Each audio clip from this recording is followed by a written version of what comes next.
मंडळी, मागच्या आठवड्यामध्ये चकलीच्या भाजणीचा व्हिडिओ टाकला आणि त्यावरती बऱ्याच कमेंट्स, फोन आणि मेसेजेस आले की त्यापासून चकली कशी बनवायची हे सुद्धा दाखव. तर तेच मी आज दाखवत आहे.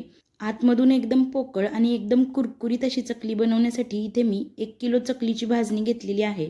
त्यामध्ये 2 ते 3 चमचे पांढरे गावरान तीळ घातले, चवीनुसार मीठ आणि 3 ते 4 चमचे लाल तिखट घातलं. चमचाभर ओवा हातावरती चोळून घातला आणि हे सगळे जिन्नस व्यवस्थित मिक्स करून घेतले.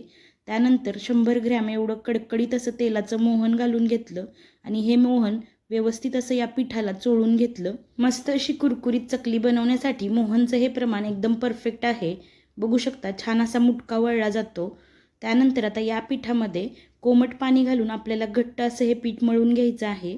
पीठ मळण्यासाठी 4.5 ते 5 वाटी एवढं पाणी लागतं. छान असं घट्ट पीठ मळून घेतलं आणि आता या पिठापासून मी चकल्या बनवत आहे. नो फेल रेसिपी आहे.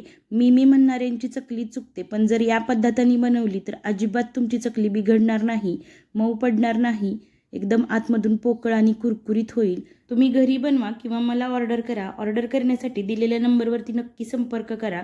मी दिवाळी फराळ आणि बाकी जेवणाच्या सुद्धा ऑर्डर्स घेते. नक्की कॉन्टॅक्ट करा. धन्यवाद.